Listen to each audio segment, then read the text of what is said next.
Meus irmãos, missões urbanas. Missões urbanas não é um tema novo, né? Não é algo que faz parte do nosso contexto do século XX, século XXI, como pode parecer, né? Basta só a gente lembrar que, basicamente, o cristianismo nasceu e se desenvolveu já num contexto urbano.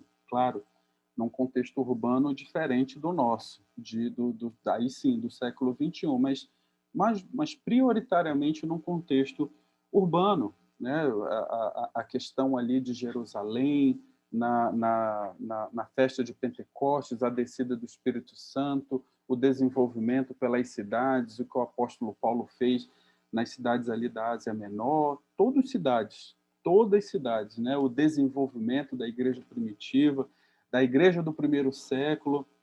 Depois isso acaba tomando uma outra proporção no caminhar dos séculos, mas basicamente o cristianismo nasce num contexto urbano e num contexto onde ele não era dominante, num contexto onde ele nasce em meio a uma cultura mística, pagã, muito parecido talvez, se você prestar atenção hoje, né? Hoje, às vezes, a gente pode se imaginar um pouco solitário dentro dos nossos contextos urbanos.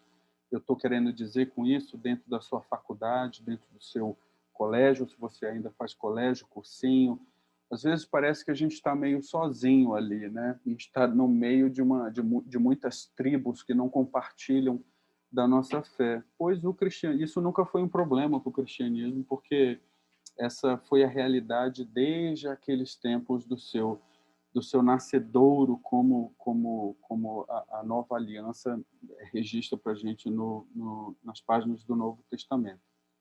Então, eu queria começar aqui com vocês, pessoal,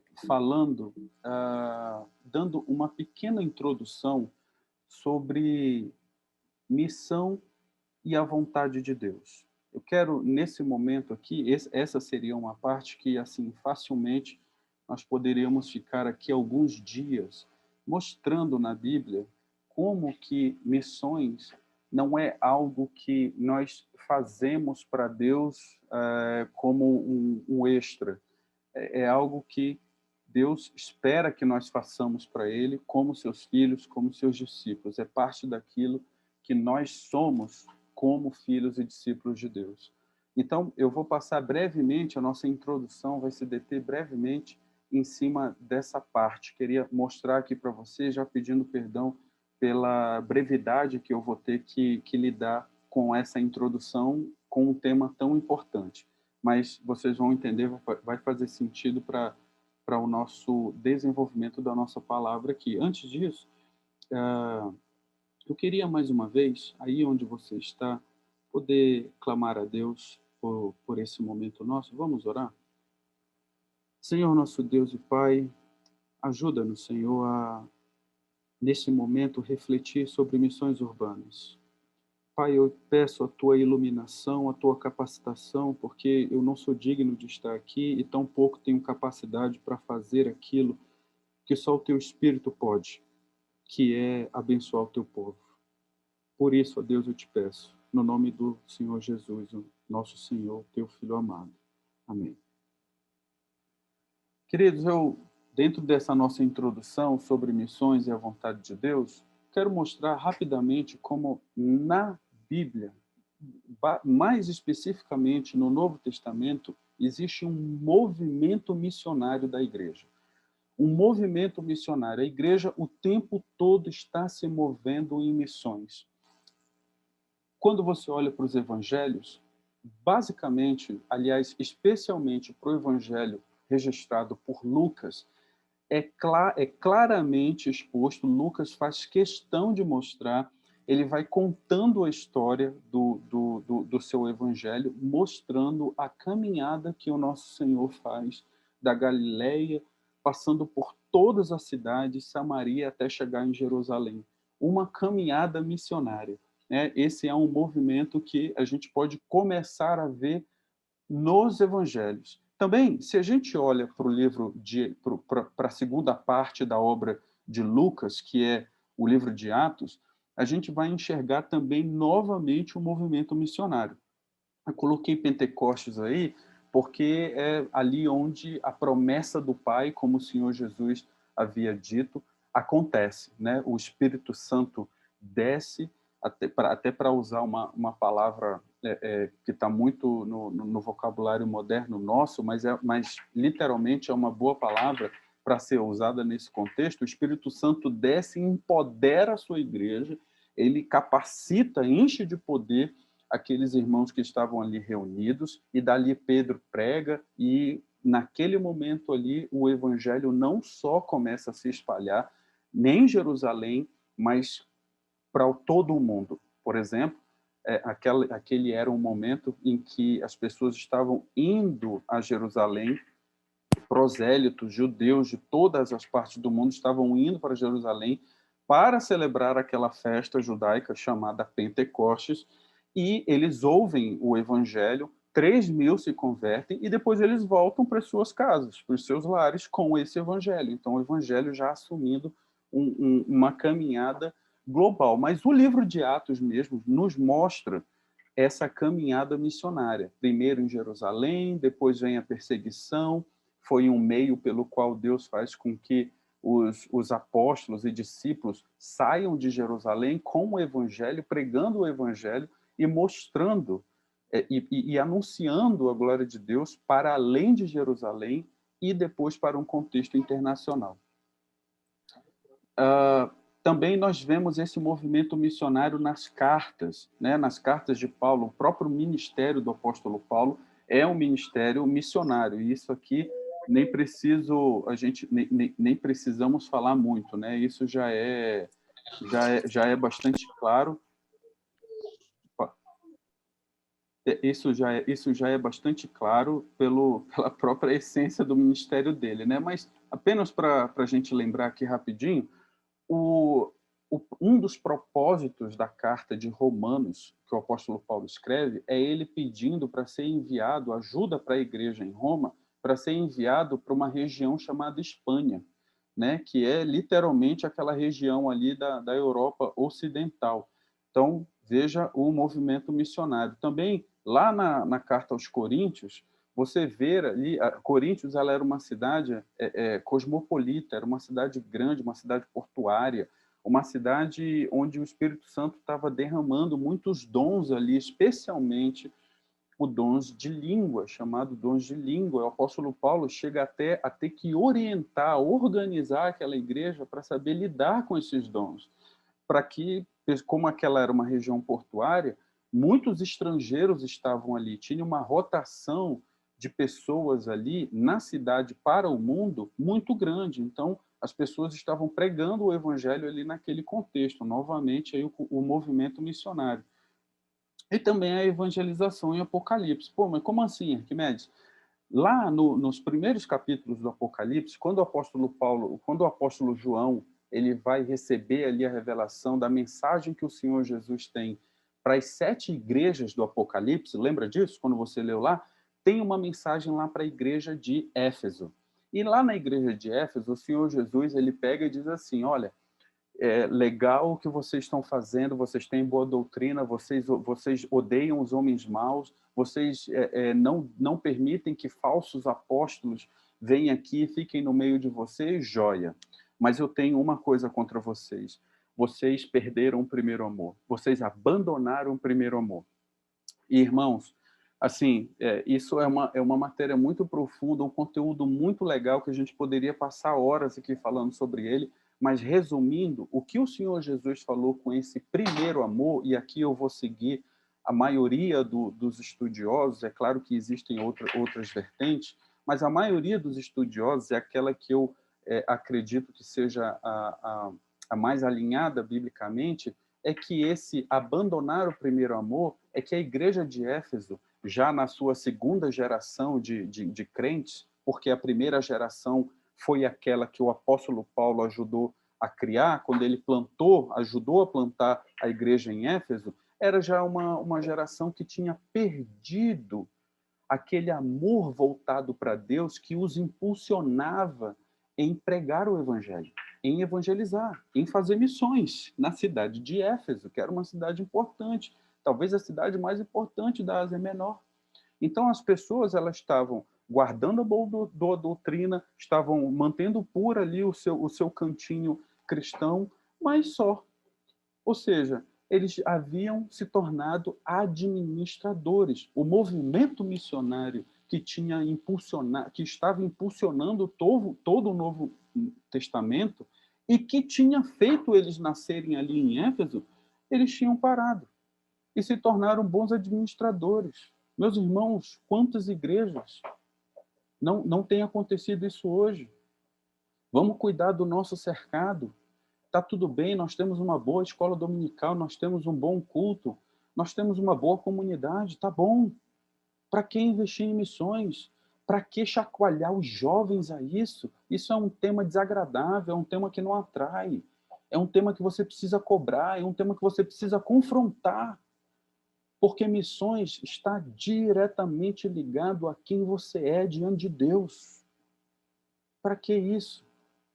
Mas é claro que não vamos fazer essa pergunta para que isso, porque, como estou mostrando para vocês aqui, existe um movimento, e eu diria que esse movimento é um movimento imparável de missões dentro da igreja. E quem promove esse movimento é o próprio Deus, na pessoa do seu Espírito. Outra coisa que eu quero mostrar para vocês aqui, ainda dentro dessa introdução, é sobre aquela oração chamada sacerdotal do Senhor Jesus. O Senhor Jesus está ali próximo de alcançar o grande ápice do seu ministério. Ele está próximo, prestes a ir para a cruz e concluir todo o serviço que ele dedicou ao Pai. Todo o seu ministério estava prestes a ser concluído. E aí, antes disso, ele faz uma oração, a oração sacerdotal. E de todas as coisas que ele poderia ter dito, adivinha só o que ele fala no verso 20 do capítulo 17? Ele diz assim: Pai, eu não rogo somente por estes. Ele estava falando daqueles discípulos, daqueles crentes que já estavam lá. Mas o Senhor Jesus, ele aponta para frente. Veja o movimento na oração do Senhor. Eu também oro por aqueles que vierem a crer em mim. Meu irmão, minha irmã, você tem noção de que o Senhor Jesus, naquele momento, orou por mim e por você? Você já parou para pensar nisso? Que naquele momento o Senhor Jesus orou por você, orou por mim. E isso foi um movimento missionário do coração do próprio Deus. Você está entendendo? Que existe esse movimento missionário dentro da igreja que você não pode deixar para lá. Você não pode passar a sua vida cristã desprezando esse movimento. Veja só, grandes pilares aqui da nossa fé, daquilo que foi registrado para a gente, mostrando esse movimento. Eu também não posso deixar de falar, não poderia deixar de falar da ordem final. O Senhor Jesus, ele concluiu o seu ministério, foi levado à cruz, morreu e 3 dias depois ele ressuscita. Ele vence a morte e prova que é Deus. E nos concede, nos garante a vitória sobre ela também. E aí ele, depois de um tempo, de alguns dias com os seus discípulos, onde mais de 500 pessoas o viram ressurreto, ele reúne os seus discípulos e antes de subir ao céu, para sentar no trono da sua glória, de onde agora ele está governando todas as coisas, antes deste momento, ou seja, outro momento crucial do ministério do Senhor Jesus, como esse que a gente acabou de ver da oração sacerdotal, esse daqui é um outro momento crucial. Antes dele subir, ele fala uma coisa e ele deixa uma ordem. E essa ordem não é para que você cuide bem da sua igreja local, não é para que você tenha um bom coro, uma boa MP, que você seja um bom administrador, e não é. Que você busque prosperidade, não. A ordem final do Senhor é uma ordem missionária. Porque o movimento missionário não para, não pode parar. O movimento missionário, ele não para porque o Espírito Santo o promove na vida daqueles que compreenderam quem são diante do Deus que é. Você entendeu isso? O Espírito Santo promove esse movimento na vida daqueles que sabem o que são diante do Deus que é, o nosso Deus, eu sou, o Deus que é.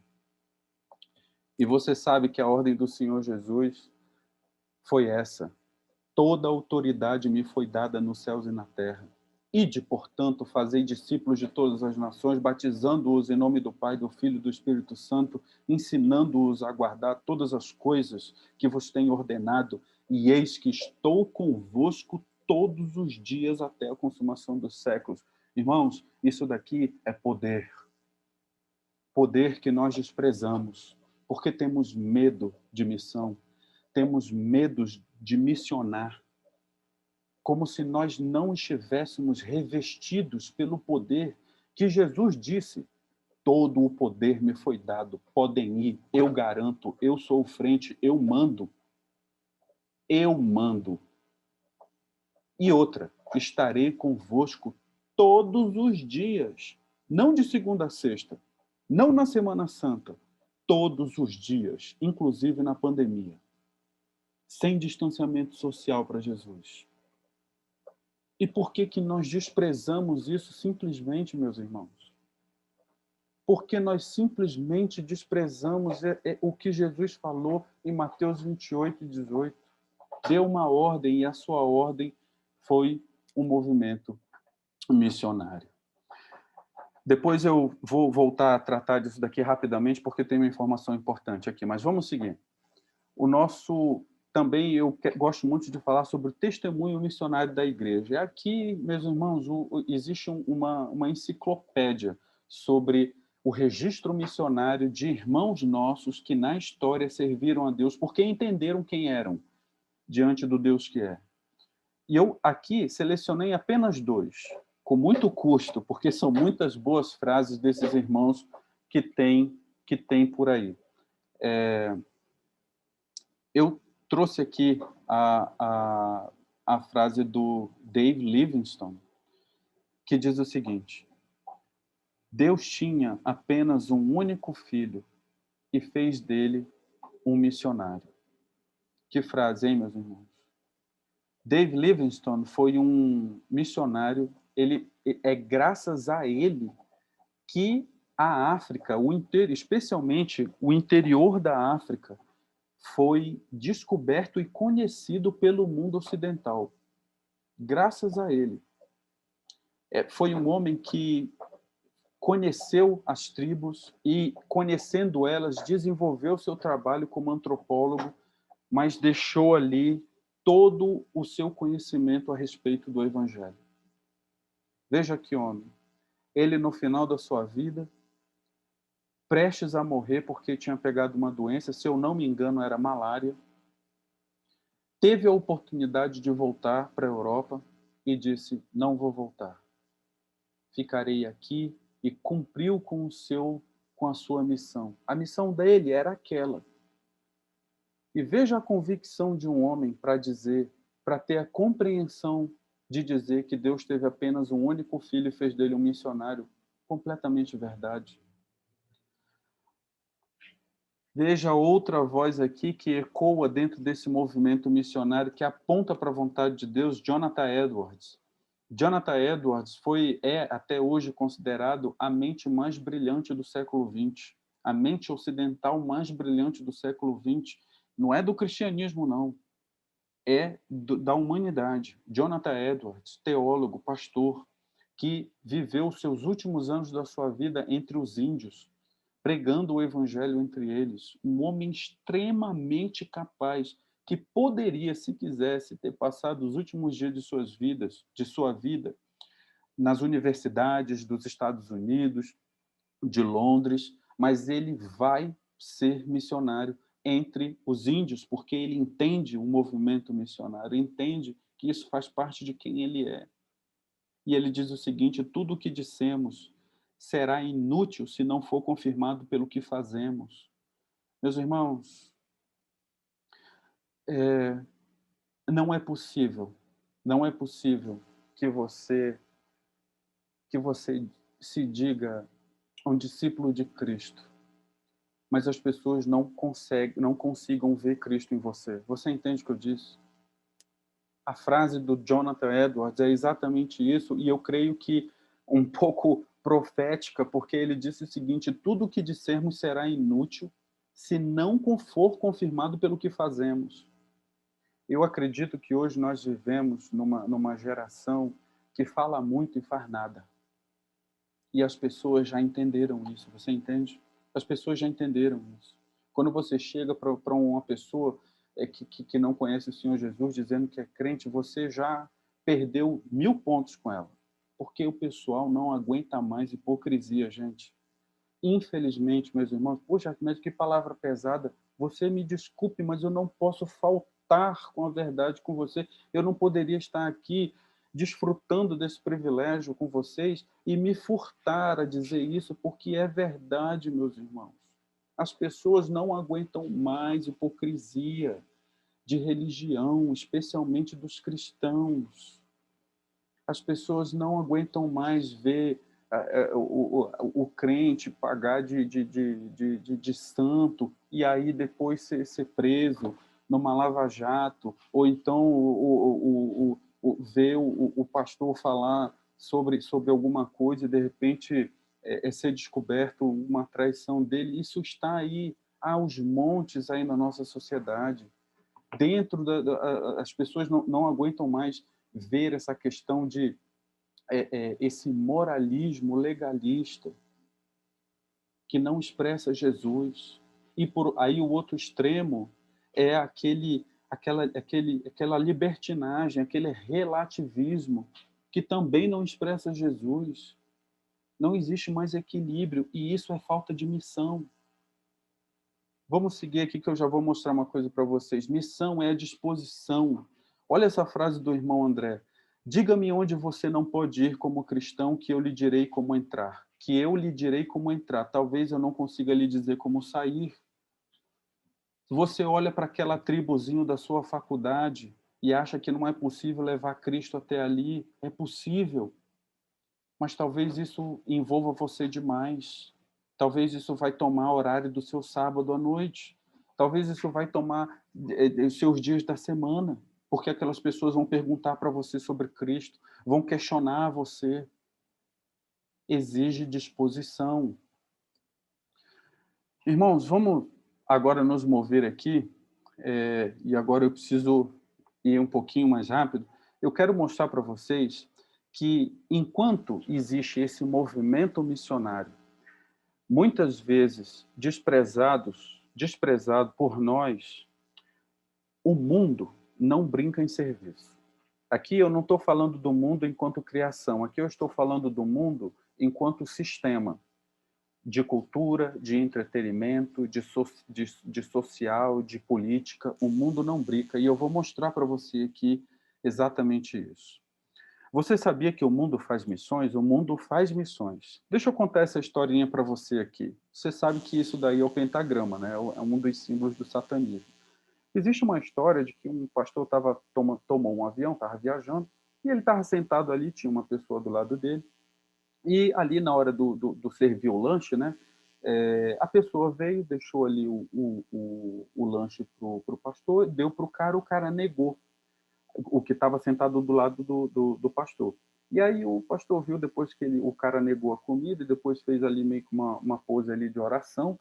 E o pastor achou o seguinte: poxa, eu estou do lado de um crente, né? Ele deve estar de jejum, vou perguntar para ele.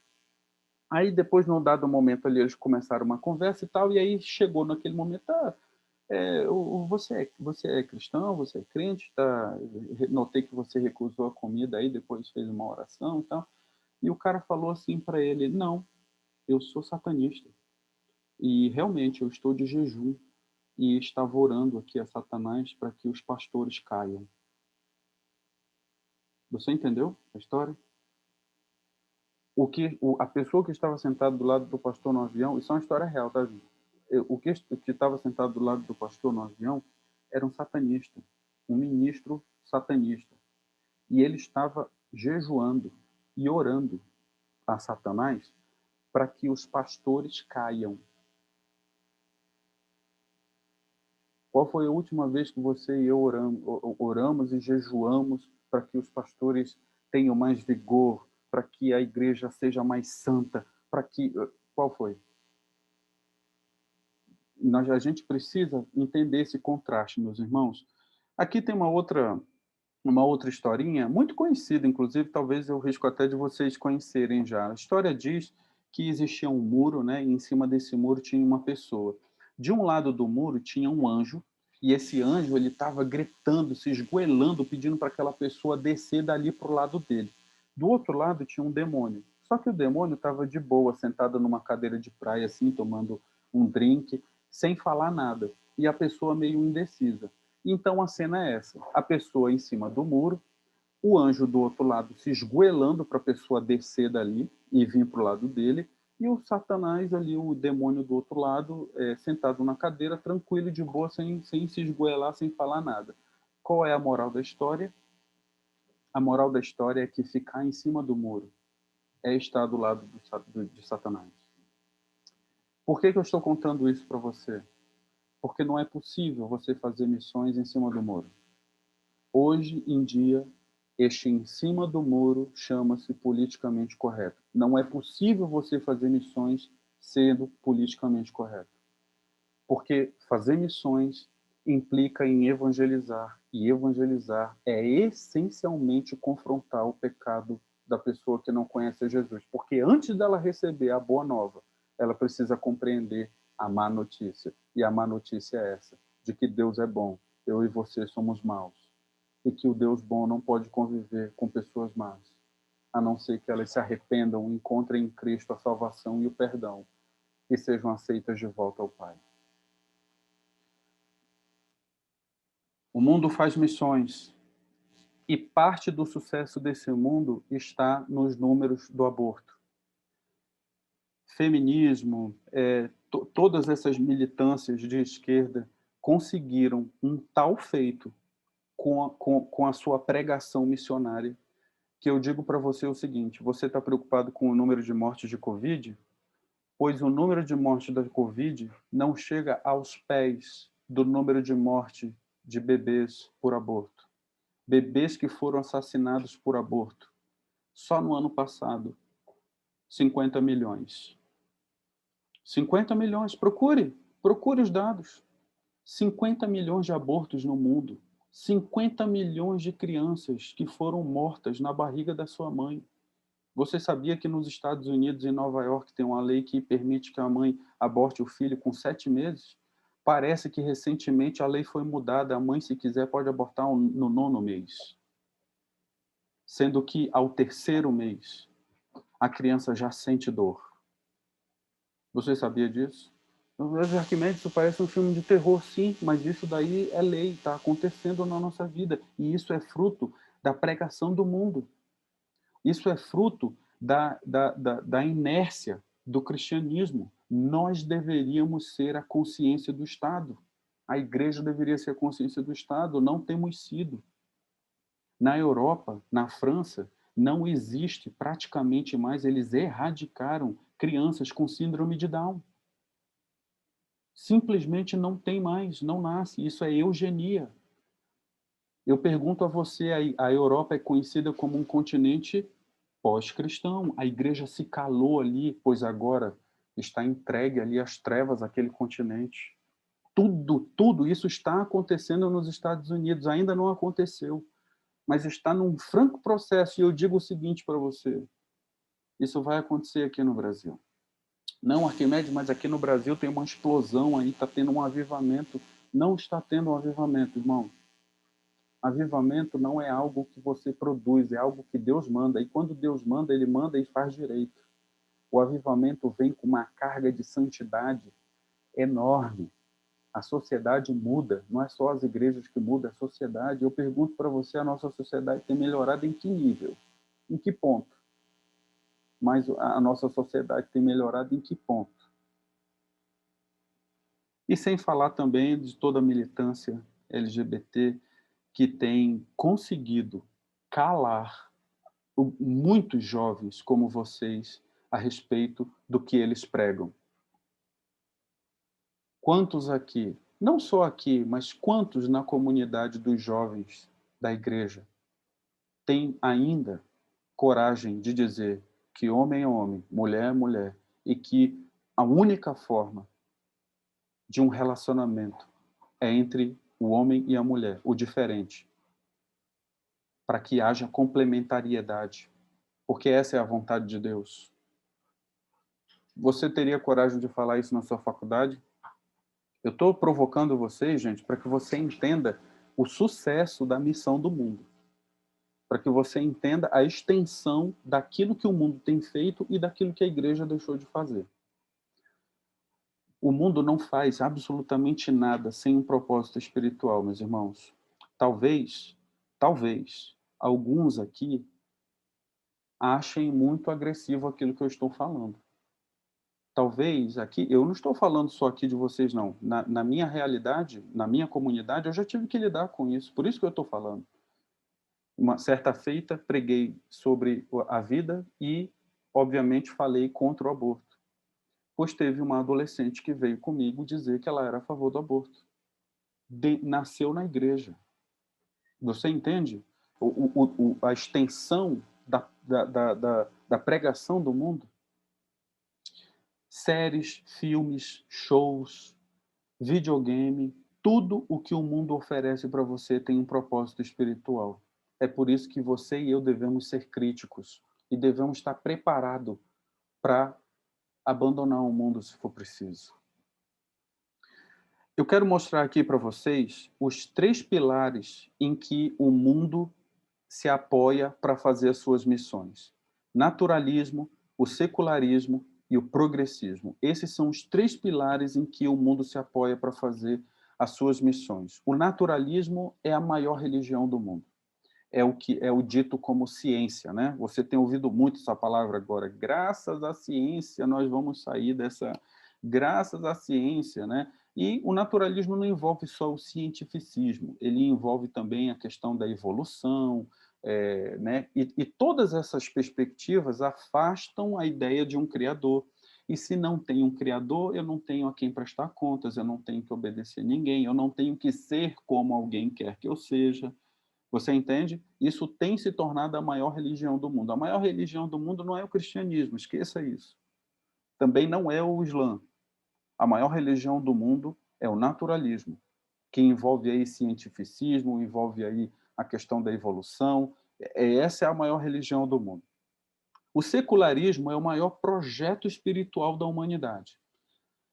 As pessoas encontram prazer espiritual em naquelas coisas onde naquelas coisas seculares. Então, por exemplo, na sua escola, você talvez não seja permitido você fazer uma reunião de oração na sua escola.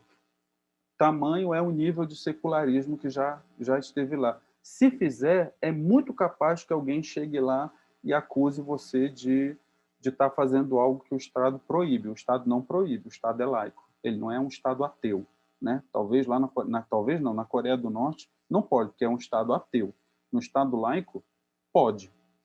A igreja, né? Ele não pode tomar um lado, mas as pessoas podem desenvolver sua fé.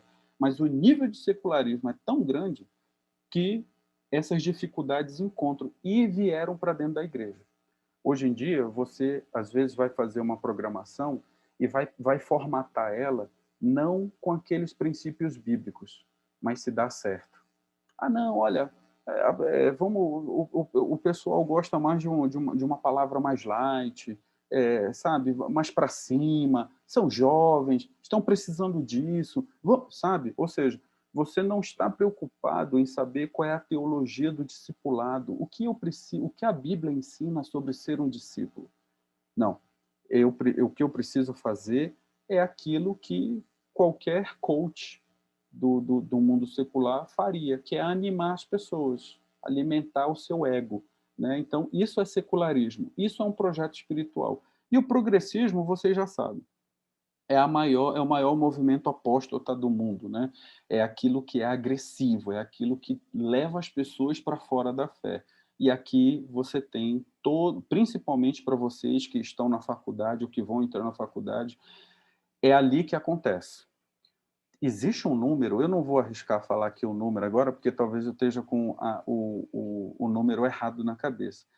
Mas, assim, quase metade, ou mais da metade, dos evangélicos cristãos, declarados cristãos, que entram na faculdade, saem da faculdade apostatando.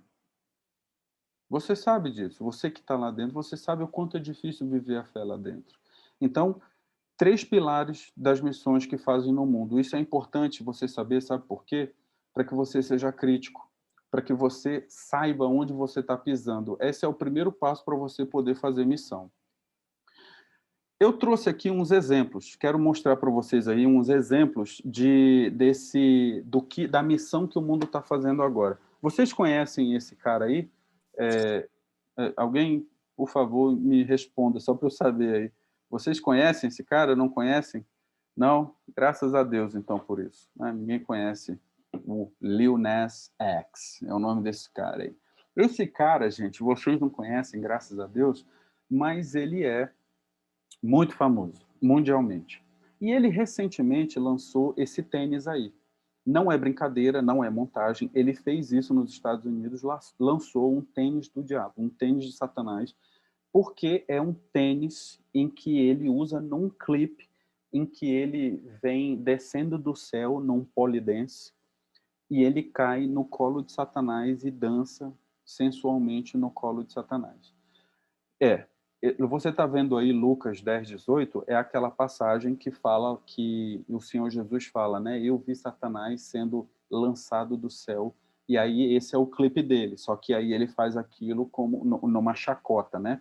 Então, esse tal tênis aí, tem outros detalhes do tênis que não vale a pena eu ficar falando aqui, mas o que eu quero mostrar para vocês, tem um pentagrama ali em cima, relatório da missão que o mundo tem feito através desse rapaz aí. Monteiro é o nome da música, do clipe que ele gravou e que ele usa esse tênis aí. É um single satânico que está atualmente no top da Billboard. Para quem não sabe o que é Billboard, é a maior lista que fala os maiores sucessos musicais do mundo. Ele é o top. A primeira música mais ouvida da Billboard é uma música de adoração a Satanás. Eu quero que você entenda onde é que nós estamos, o nível em que nós estamos. Monteiro já foi ouvida mais de 400 mil vezes no Brasil, só no Brasil. Alguém poderia dizer assim, não, mas o Brasil é um país cristão. 400 mil vezes e crescendo. Isso daqui eu vi semana passada, quando eu peguei esse dado aqui. Deve estar já em 1 milhão, para 1 milhão já. O clipe da música dele ultrapassa os 100 milhões de views. 100 milhões de views. Um clipe onde ele exalta ali Satanás. Aí, esse rapaz aqui, ele deu um alô pro Brasil. Deu um alô pro Brasil. Vou mostrar aqui para vocês. Ele falou assim, é claro que eu não iria publicar isso daqui, mas eu deixei até por conta que vocês são o MP, né? Então, é bem pesado, mas ele disse assim, Brasil, entre na minha casa e coma de toda a minha família. Ele escreveu isso para o público brasileiro e essa mulher aqui escreveu isso daí que vocês estão vendo. Então, assim, isso livremente, isso daí acontecendo livremente na rede social. E eu vou dizer uma coisa para vocês. Você fala assim, mas isso está pegando pesado, né, cara? Você tá mostrando esse nível de coisa para crentes aqui como nós e tal. Olha, irmãos, eu entrei recentemente aí na internet e no Instagram. Eu não tenho entrado muito, o meu interesse é mais espiritual mesmo, porque como eu trabalho com jovens também, com adolescentes, eu preciso saber o que está acontecendo, eu preciso saber, infelizmente, às vezes, em fazer isso, eu acabo descobrindo coisas desagradáveis como essa que eu vou falar para vocês. Depois que eu li a matéria desse rapaz aí, eu entrei no Instagram dele, né? Milhões de pessoas seguindo ele, milhões. Aí eu comecei a notar, no Instagram você sabe disso, no Instagram, quando você tem uma foto lá, o Instagram diz, assim, milhões de pessoas curtiram, mas se um dos seus contatos curte aquela foto, o Instagram avisa você. Ele diz assim, por exemplo, não é o caso, mas assim, Rodrigo curtiu essa foto. Ele avisa.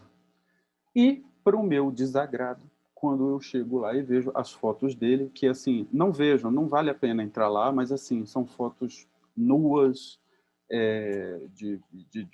enfim, horríveis, assim, horríveis, horríveis.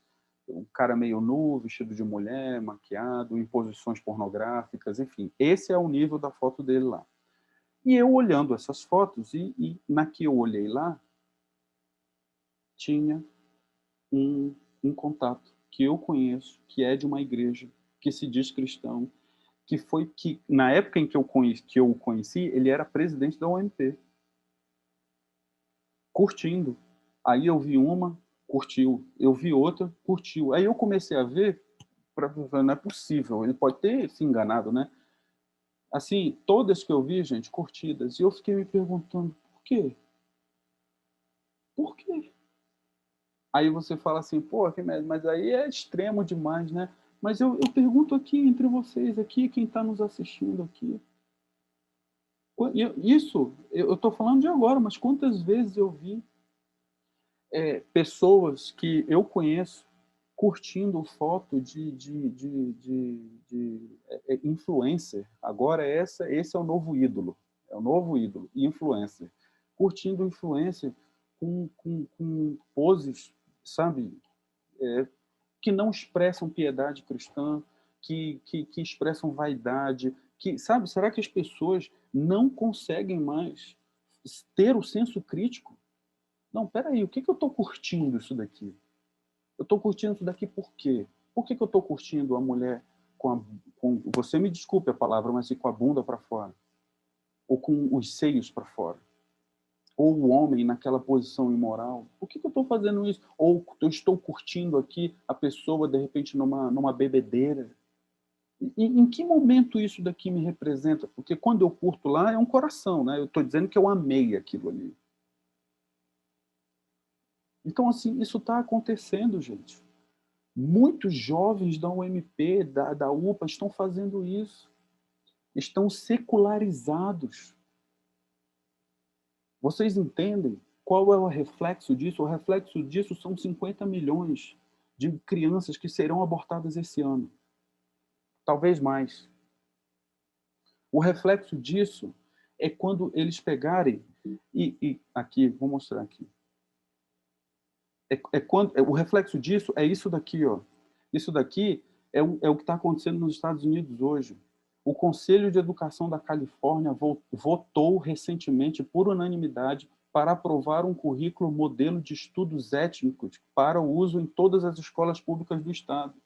E aí, o cara tirou um enxerto lá, isso daqui é uma matéria do National Review, é uma publicação lá americana. Ele diz assim, o que está escrito no documento a ser aprovado, diz assim, os alunos devem ser ensinados que os colonos cristãos brancos cometeram teocídio contra as tribos indígenas quando chegaram ao Novo Mundo, acabando com os deuses nativos americanos e substituindo-os pelo Deus cristão.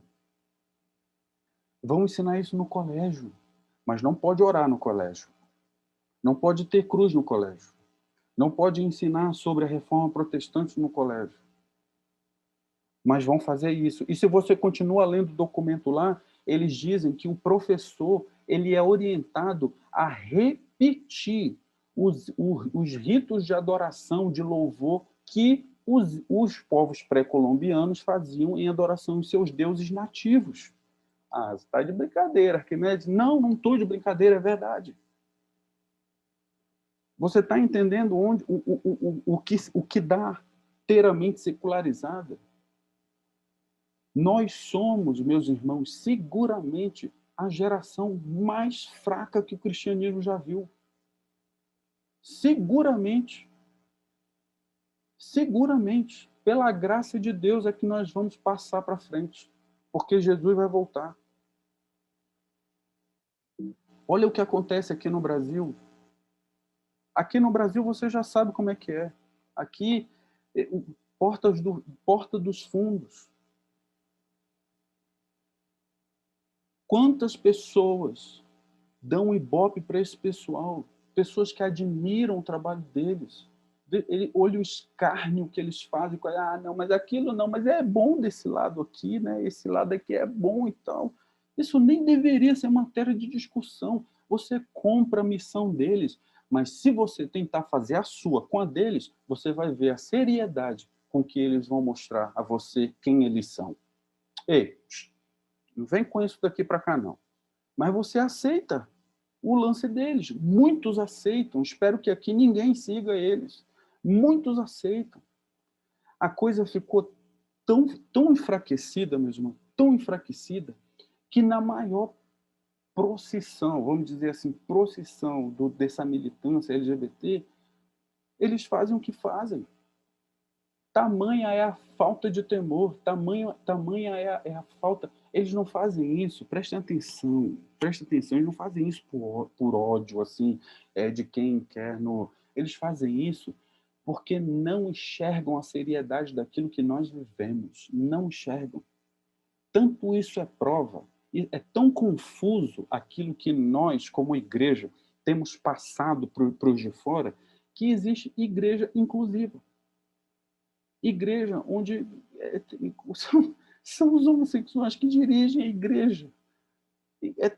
Tamanha é a confusão que nós promovemos por falta de firmeza. E você acha que isso começa assim, no carnaval, numa peça teatral? Não, isso daí tem uma produção intelectual por trás. Veja aqui o que esse rapaz aí, o Leandro Carnal, que é um ateu militante, veja o que ele diz. Ele fala assim sobre o Senhor Jesus. Jesus não diz uma única palavra contra a homossexualidade. E num mundo onde isto seria muito estranho, Jesus não casa, não tem descendentes e só anda com homens. Como é que você responderia a isso? Se alguém mandar isso para você, você responde como? Ele está fazendo uma reflexão do ponto de vista ateu dele, militante. Você entende, meus irmãos, que missões urbanas para o povo de Deus não é uma opção. É isso que eu quero dizer. Isso daqui que eu estou mostrando para você não é para amedrontar você, não é para jogar você para baixo, é para mostrar para você que está acontecendo na sua geração, na minha, e o que você está fazendo, o que nós estamos fazendo. Está acontecendo. As pessoas estão problematizando, as pessoas estão falando, e os cristãos estão calados. Os cristãos estão indo para show gospel. Os cristãos estão fechados na bolha. Os cristãos não estão se envolvendo, os cristãos não estudam. Os cristãos preferem ver série no Netflix. Ah, não, mas estudar não era só pastor e seminarista? Talvez seja por isso que a igreja chegou onde chegou. A nossa geração está onde está. Irmãos, por causa de tudo isso, eu estou olhando aqui para o relógio e já quebrei todo o meu contrato aqui com o Marcos e com o Rodrigo. Irmãos, perdoem.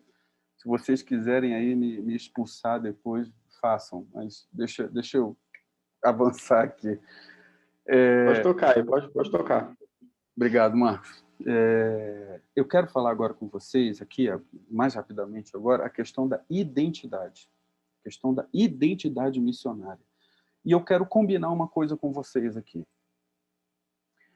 Vamos estabelecer um princípio. Missões urbanas é igual à vida cristã autêntica. Você não... Eu não preciso fazer um curso na PMT, no CFM, no JMC. Eu preciso fazer um curso e tal. Irmão, preste atenção nisso. Missões urbanas é igual à vida cristã autêntica. É o que você precisa saber. Vida cristã autêntica. E como é isso, Arquimedes? Mas, como assim, identidade e tal? Vamos perguntar uma coisa. Jesus Cristo falou sobre o que é um discípulo segundo ele. Jesus disse qual era o discipulado que ele exigia para que as pessoas pudessem segui-lo. Ele disse assim, lá em Lucas 23, lá em Lucas 9, 23, todo aquele que quer me seguir, negue-se a si mesmo, tome a sua cruz e siga-me. Irmãos, esse é uma parte das Escrituras que a gente não ouve muito falar. Às vezes a gente passa, mas isso daqui é uma das coisas mais importantes que o Senhor Jesus deixou para nós. Somos seus discípulos. São as três condições que basicamente ele colocou para quem quer ser o discípulo dele. Ele diz assim, ó, quem quer ser meu discípulo? Aí ele coloca numa ordem. Veja que o Senhor Jesus foi preciso quando ele colocou nessa ordem. Ele não colocou, ele poderia facilmente, ele poderia ter dito o seguinte, pessoal, é o seguinte, ó, me sigam, venham, me sigam. Aí, na caminhada, eu ensino vocês a se negar e depois eu ensino vocês a tomar a cruz para que vocês morram nela, né? Porque ninguém toma uma cruz para enfeitar a casa.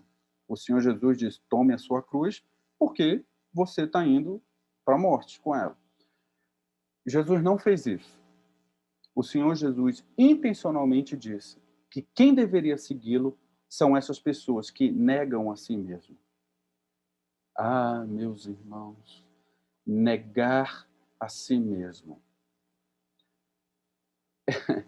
é algo maravilhoso. É algo que ninguém inicia a vida cristã sabendo, mas é algo que faz parte do missionário, é algo que faz parte do discípulo.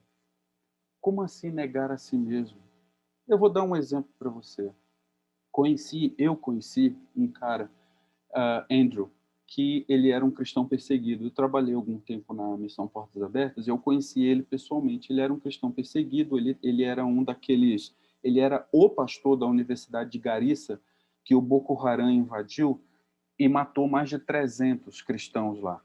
Né? Garissa era uma região muito islamizada e o Andrew não morava em Garissa, morava numa outra região, na Nigéria, e ele pegou e passou no vestibular lá. Lá eles têm um sistema de vestibular. E ele passou tipo assim, ele passou na USP, ele passou na Unicamp, ele passou sabe assim, só na UFMG, e ele passou também assim numa universidade de Garissa, que era uma universidadezinha, nem se comparava com as outras. O nosso irmão Andrew, sabe o que ele fez? Se ele tivesse feito como nós fazemos aqui no Ocidente, ele teria feito assim, vou para a Unicamp. Pô, claro, vou para Deus me abençoou, eu vou para a Unicamp, claro. O que o nosso irmão Andrew fez? Ele fez assim, recebeu lá as cartas, eu posso ir para essas aqui? Tá bom. Senhor, eu te agradeço porque tu me destes esse privilégio, mas agora eu preciso saber onde o Senhor quer que eu te sirva. Não, Arquimedes, mas o Andrew é pastor. Não. Não, mas ele era missionário. Não. Não, mas ele era seminarista. Não. E o Andrew era o quê? Era como você. É um garoto. Era um jovem. Senhor, isso ele contando para gente. Para mim e para os outros irmãos lá na Portas Abertas. Senhor, onde tu queres que eu te sirva?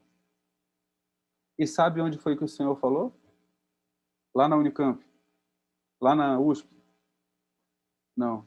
Em Garissa. E ele foi para Garissa, um lugar pobre, e veja o que ele falou, é um lugar pobre na África. Um lugar quente, é um lugar quente na África. E ele foi para lá, um lugar islamizado, e esse rapaz chega lá, cria um grupo de oração, começa a orar, vem um, dois, daqui a pouco ele fazendo culto lá na universidade com 300 pessoas, a tal ponto de que chamou a atenção do grupo terrorista Boko Haram, que um dia de sábado chegou lá e matou 300 irmãos. E Deus preservou a vida do Andrew para ele dar isso de testemunho. Negar-se a si mesmo. Negar-se a si mesmo. Como é que isso é verdade na sua vida e na minha aqui no Ocidente? tomar a sua cruz e seguir Jesus. A gente precisa, gente, compreender essas coisas, porque essas coisas é que deixam a nossa identidade firmada e não confusa. Não confusa.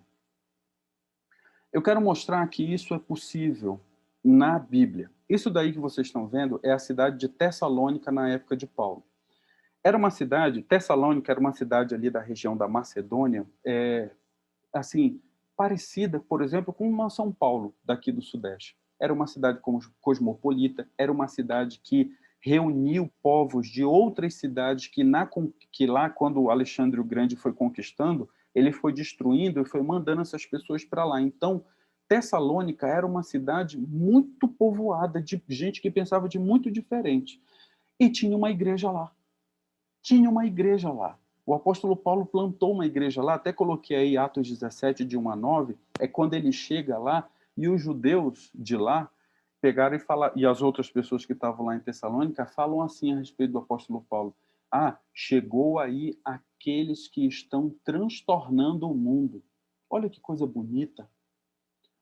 A presença do apóstolo Paulo naquela cidade tremeu aquela cidade. Meus irmãos, onde é que isso foi parar para a nossa vida? E aí, o apóstolo Paulo planta a igreja lá, a igreja se desenvolve, e depois o apóstolo Paulo, escrevendo o 1 Tessalonicenses, ele diz assim, no primeiro capítulo, sobre aquela igreja: com efeito, vos tornastes imitadores nossos e do Senhor, tendo recebido a palavra, posto que em meio de muita tribulação, com a alegria do Espírito Santo, de sorte que vos tornastes o modelo para todos os crentes na Macedônia e na Acaia. Olha isso. Vos tornastes o modelo. Isso é a avaliação do apóstolo Paulo, subscrito pelo Espírito Santo. Isso é missão, gente. Isso é vida cristã autêntica. Isso não era só para a Bíblia, não era só para os irmãos lá de Tessalônica. Isso tem que valer para a gente também. Nós temos o mesmo Espírito. Você tem o mesmo Espírito. Eu tenho, vocês, nós temos. Por que não vivemos assim? Por que a gente não chega num lugar e as pessoas têm um temor da gente estar ali? Cara, bicho, ó, para de falar que chegaram aí. Estão falando lá de pornografia, alguma coisa. Acabou, encerra. As pessoas estão fazendo alguma coisa errada, mas você chega ali e as pessoas param, porque tem temor, porque vem Cristo em você. Onde isso foi parar? O contrário. Outro dia eu estava aconselhando um jovem ali, ele falando para mim, Arquimedes, eu aconselhando ele porque ele estava confuso. Ele estava confuso e a confusão dele era essa. Arquimedes, sábado eu fui em 2 festas. Na primeira festa era uma festa de amigos meus que não são crentes. Quando eu cheguei lá, ninguém me ofereceu bebida, ninguém me ofereceu nada. As pessoas tinham comedimento comigo. E a segunda festa era uma festa de amigos meus da igreja, de crente. Quando eu cheguei lá, o pessoal me zoou porque eu não quis beber cachaça. O que está acontecendo, gente? Está aí a resposta de por que nós somos a geração mais fraca dos últimos anos. Nós não podemos deixar isso acontecer porque nós somos revestidos do mesmo poder dos irmãos de Tessalônica.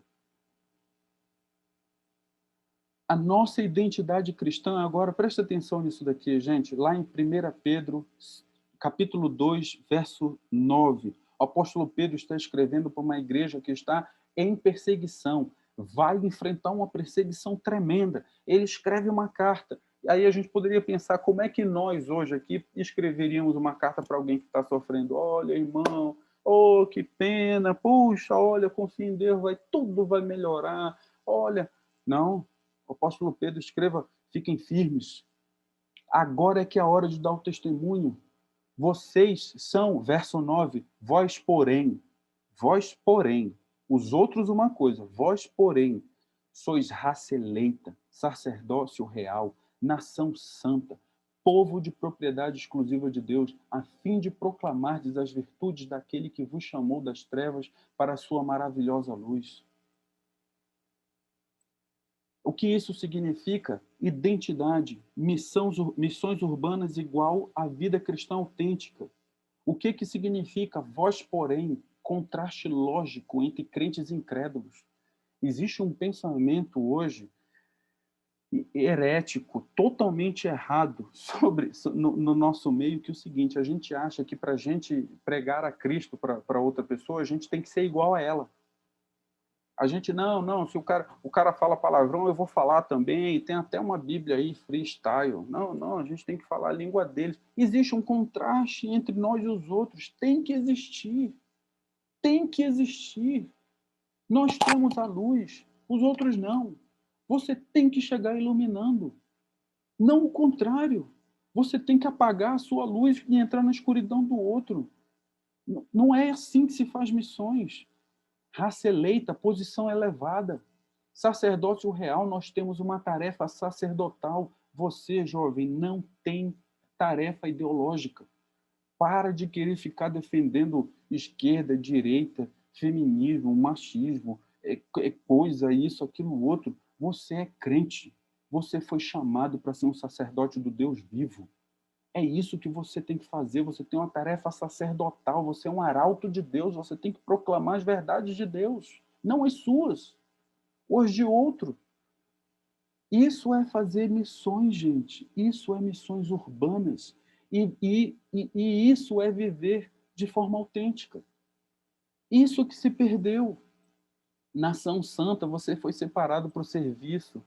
Povo de propriedade exclusiva de Deus. Você não existe para si. Você não. Uma das coisas que nos tornam uma das gerações mais fracas de todos os tempos é esse individualismo. Tudo eu quero, as curtidas que eu tive, o quantas pessoas me seguem, é tudo isso hoje, a fim de proclamardes a sua finalidade de vida. A sua finalidade de vida é servir a Deus. Isso é fazer missões. Isso é viver de forma cristã, a vida cristã autêntica. Isso a gente não pode perder, gente. Isso é quem nós somos diante do Deus que é. Meu conselho para você, nada de missões, se tudo isso não estiver claro na sua vida. Missões não é um campo para qualquer um. Missões não é um campo para crianças, para bebezinho espiritual. Missão é um lugar sério. Eu já mostrei para vocês, o mundo não brinca. Não vamos brincar a gente também. Compreenda essas coisas. Viva essas coisas. E você vai começar a fazer missões. Porque missões e vida cristã autêntica são a mesma coisa. O que se espera do testemunho? Vou ler rapidamente aqui, Filipenses, capítulo 1, 27 a 30. O apóstolo Paulo está escrevendo para uma igreja que está brigando entre si, que não está dando testemunho, e que isso impede eles de continuar a missão que o apóstolo Paulo tinha começado ali na cidade de Filipos. Vivei acima de tudo. Olha, veja bem, meus irmãos, o que está escrito. Vivei acima de tudo, por modo digno do evangelho, para que, ou indo ver-vos, ou estando ausente, ouça no tocante a vós outros, que estáis firmes em um só espírito, como uma só alma, lutando juntos pela fé evangélica, e que em nada estáis intimidados pelos adversários.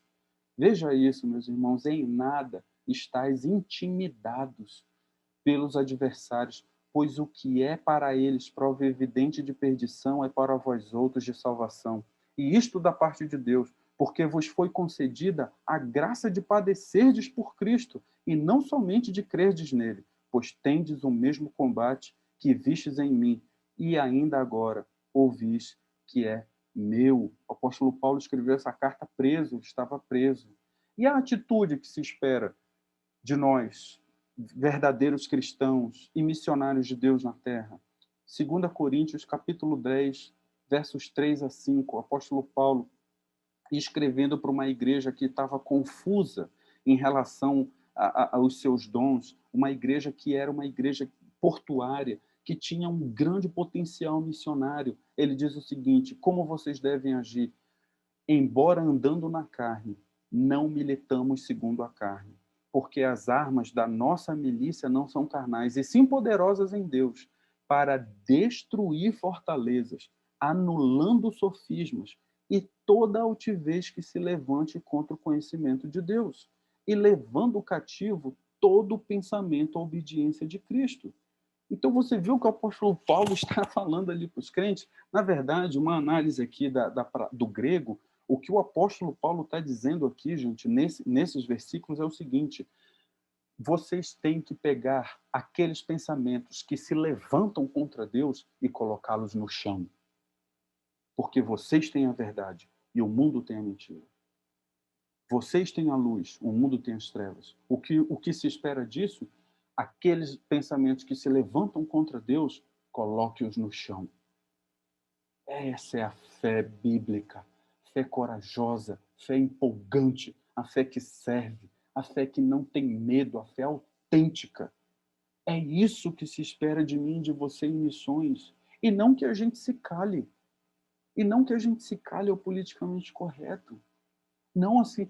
Outro dia eu fiquei sabendo que tinha um grupo de mulheres que estavam orando, e aí uma delas problematizou assim: ai, mas e aí, se entrar aqui uma pessoa transgênero, ai, o que nós faremos? Teremos que chamá-la pelo pronome. Oi? Hein? Peraí, é um grupo de mulheres cristãs. Se entrar aqui uma pessoa trans, o que nós vamos fazer? Vamos pregar o evangelho para ela. Vamos dizer para ela que ela está em pecado, mas que há perdão. Que Deus pode salvá-la, pode mudá-la, pode transformar o seu entendimento, vai dar amor a ela, que ela precisa se arrepender do seu pecado. E se ela for mulher, biologicamente mulher, nós vamos chamar de ela. Mas se for homem, nós vamos chamar de ele. Porque nós não vamos cooperar com a confusão mental dela. Aquele pensamento que se levanta contra Cristo, coloque-o no chão. É o que o apóstolo Paulo está dizendo, meus irmãos. Missões urbanas é igual à vida cristã autêntica, e eu coloquei aí o verso de Tiago 2, 18 a 29, que fala sobre fé e obras. Tu diz que tem fé, eu digo que tenho obras. Então me mostra com a tua fé as tuas obras, e eu, com as minhas obras, te mostrarei a minha fé. Que versículo maravilhoso! É isso, versículo lindo, é um dos meus versículos preferidos de toda a vida. O que você diz crer tem que ser visto. Isso é missões urbanas. O que você diz crer tem que ser visto. É consistência e constância. O cristão, gente, isso são duas coisas. Olha, guarde isso no seu coração. A sua fé tem que ser consistente e tem que ser constante. Você não pode ficar nessa montanha russa. Ninguém faz missão assim, gente. As pessoas enxergam isso.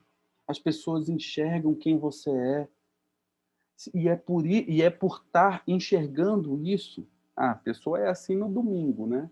Mas olha, quando dá naquela quarta-feira ali que o chefe pega no pé, a pessoa se mostra, ó, acabou a missão. Acabou a missão.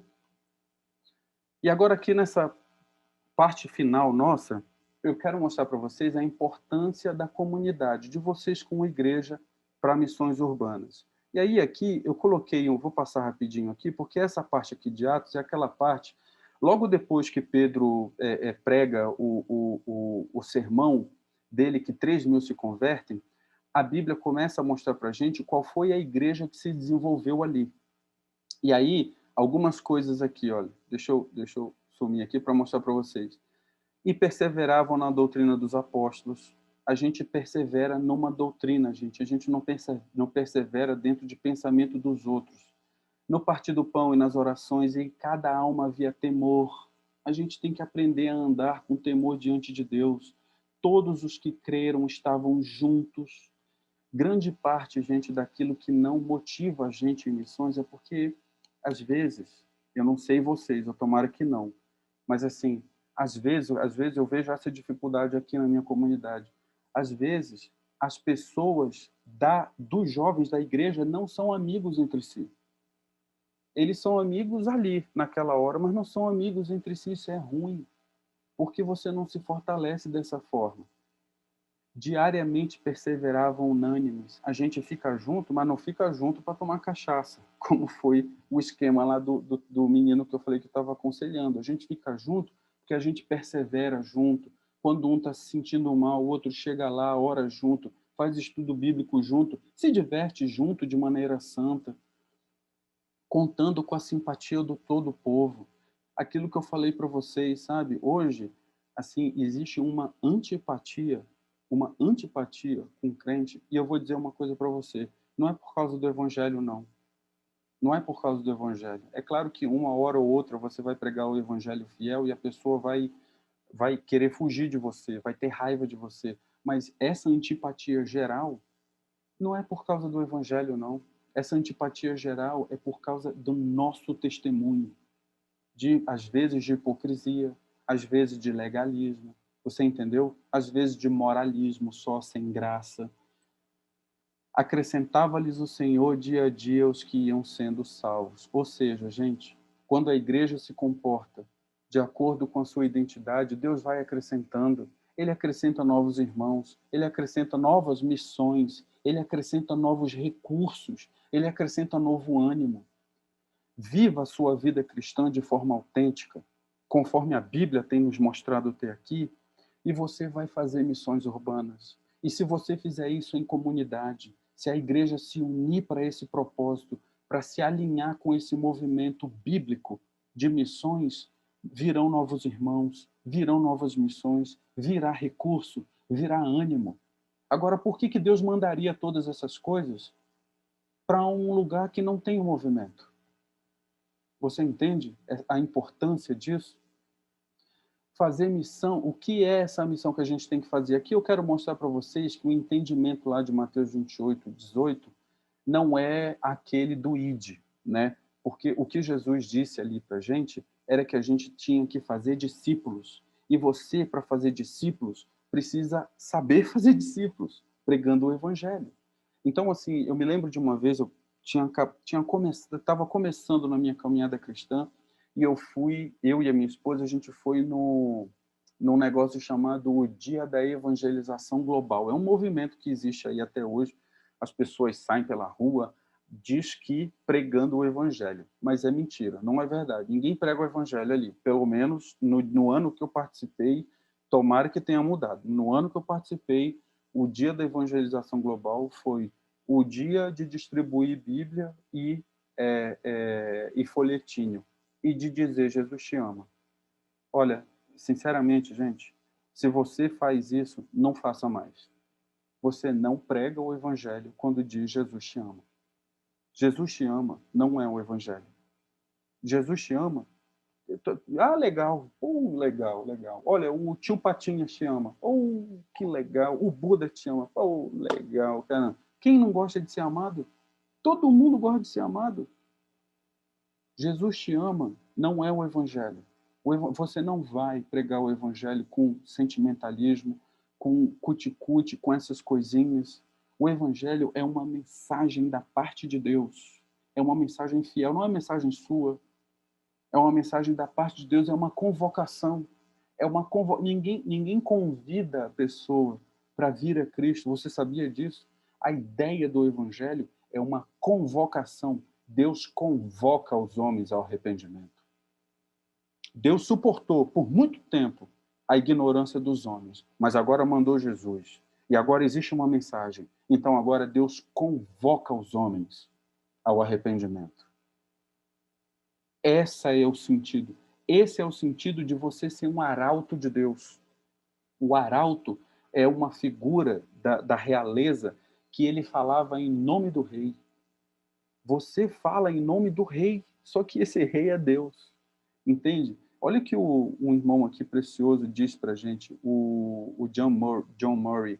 Ele fala o seguinte: a conversão não é o evangelho, é a exigência da mensagem evangélica. É a resposta adequada ao seu apelo.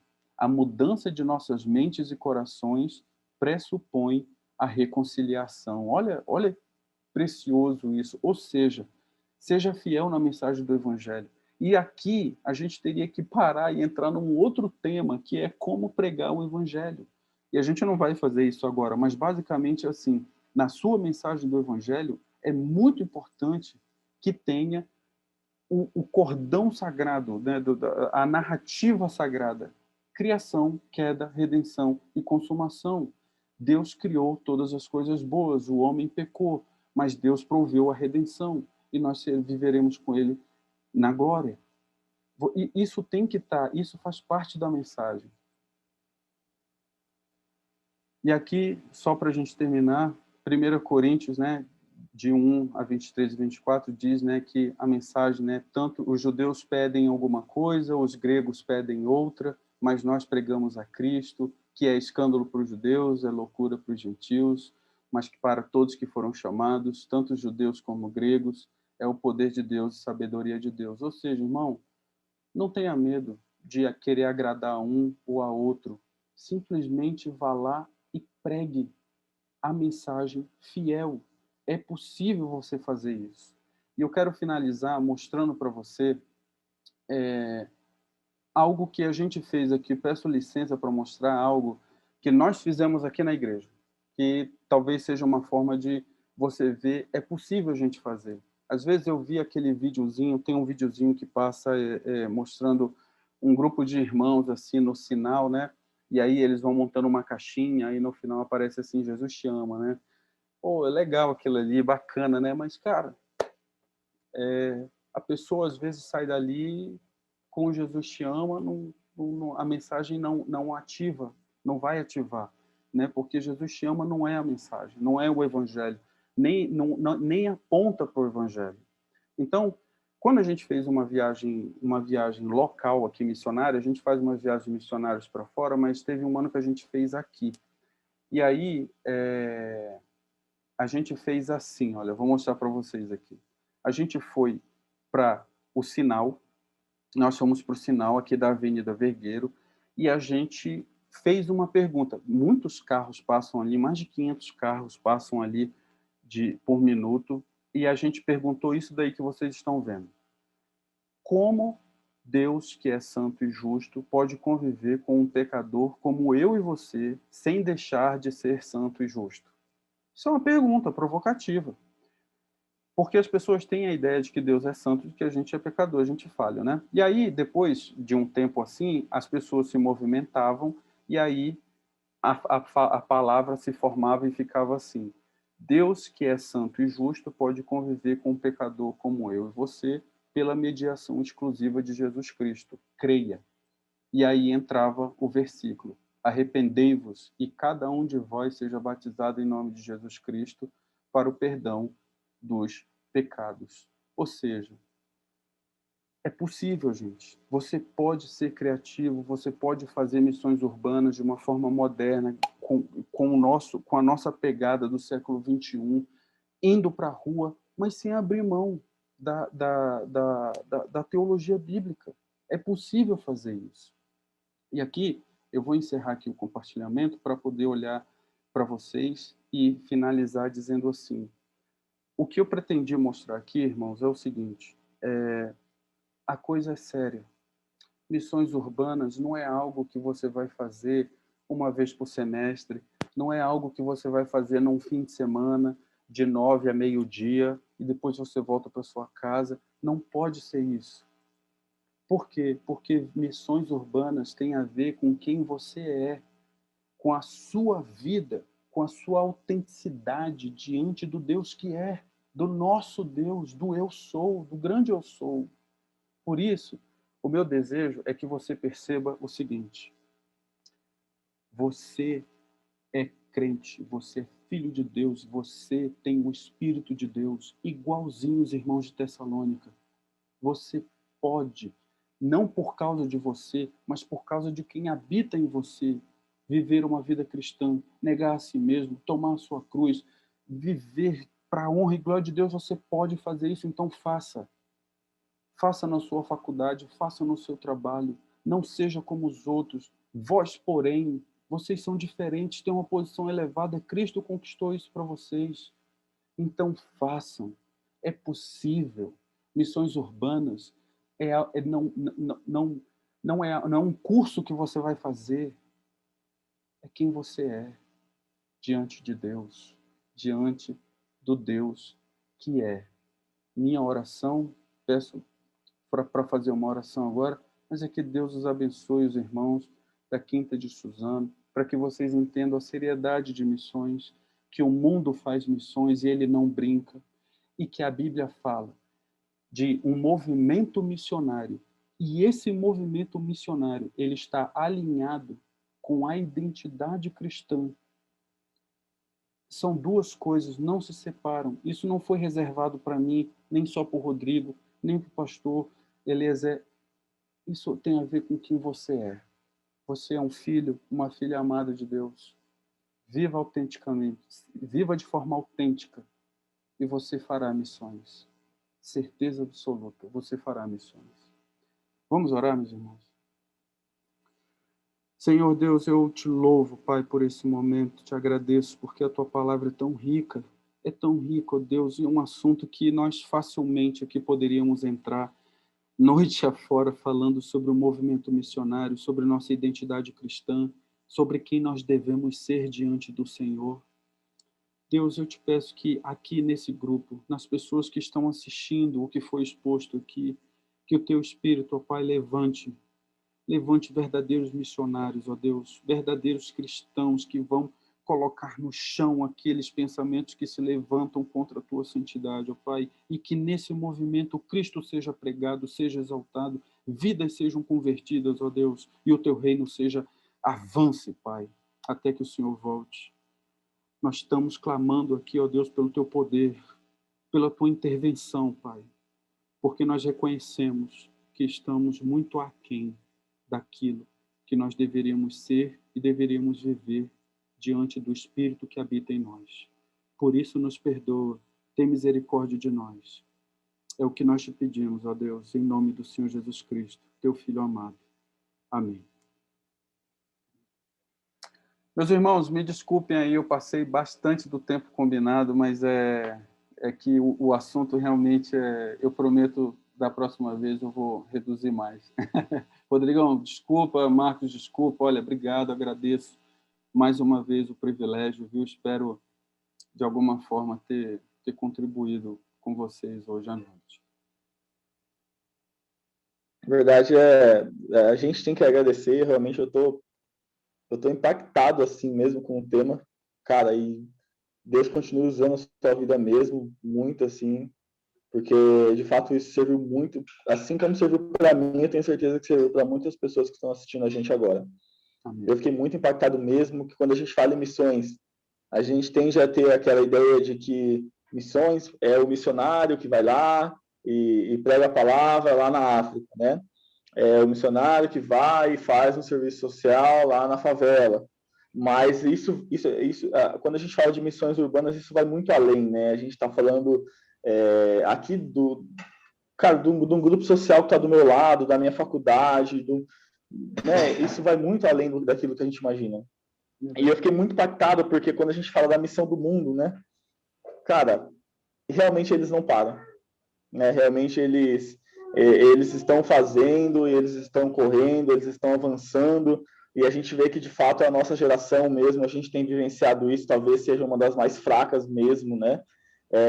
Porque a gente sempre fala, eu sempre falei isso nas oportunidades que eu tenho, né, às vezes de levar algum estudo bíblico, de falar que realmente Deus deu, essa é a nossa geração, essa é a nossa vez de fazer e acontecer, é a nossa vez de levantar aí, de evangelizar e de fato combater ali falsas doutrinas, mas a gente tem ficado cada vez mais acomodado, né?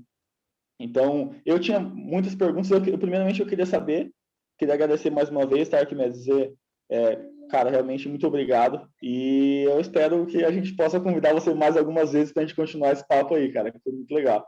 Poxa, cara, eu que agradeço, peço desculpas aí pelo avançar aqui, mas eu agradeço demais, olha, de verdade, poder falar sobre isso com irmãos que têm o desejo, a vontade, é muito precioso, é um presente de Deus. Então, assim, contem comigo nas outras oportunidades. Se eu não traumatizei vocês aqui com o horário e tal, mas contem não, fica comigo, tranquilo. Assim, porque eu estarei à disposição.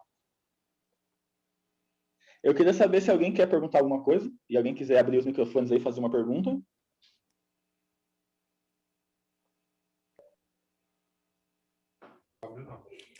Não é pergunta, não, mas eu quero agradecer ao Arquimedes excelente a palestra, esclarecedora, confrontadora, e realmente a gente pensa muito de falar da missão da igreja sem pensar tanto na missão do mundo, que avança, né, de uma forma avassaladora. Então, traz a nossa consciência, né, essa necessidade de pensar dos dois lados, na missão da igreja e ver que a missão do mundo também está aí a todo vapor. E agradecer e falar que realmente a gente precisa de uma outra palestra, dar continuidade a essa palestra, né? E o tempo passou muito rápido, a gente nem percebeu que parecia 10 minutos, já foi um tempo aí. Aí, Marquinhos, marca outra aí, hein? Na continuidade, a parte 2. Sandra, obrigado, minha irmã. Eu não tenho uma pergunta também, mas é uma observação, né? Pensar em missão nos faz pensar sobre a nossa vida, né? Como cristão, né? O nosso testemunho. Qual é o nosso testemunho que nós estamos dando, né? Se é que estamos dando algum testemunho. Bom, além de agradecer, né? Essa reflexão que ficou para mim também. A missão da igreja, qual está sendo a missão do mundo, e também essa reflexão da minha vida cristã, diante desse contexto todo que nós estamos vivendo. Que Deus abençoe a sua vida, a sua família. Muito obrigada. Amém. Obrigado, Stefano. Valeu. Verdade, é uma reflexão que devemos fazer mesmo. Alguém tem pergunta aí, pessoal? Irmão Arquimedes. Certo. Boa noite. Boa noite. Também quero agradecer, né? Gostei muito. Até queria compartilhar um exemplo de um curso que nós tivemos na igreja, que também confronta bastante essa questão, sabe? Tem muitas igrejas, né? Sem a gente citar nomes, não vem ao caso e não há necessidade disso. Mas que ensina muito que hoje as igrejas é como se fosse um drive-thru, né? Que você vai lá para receber algo que você está precisando. Você vai lá para buscar algo que você está precisando. E você esquece que você não está para ser servido, você está para servir. E quando você é ensinado que você está para ser servido, você não pensa nas missões. Porque se você está para ser servido, você só quer ser servido. Então, eles ilustram bastante no curso um exemplo do mordomo fiel, né?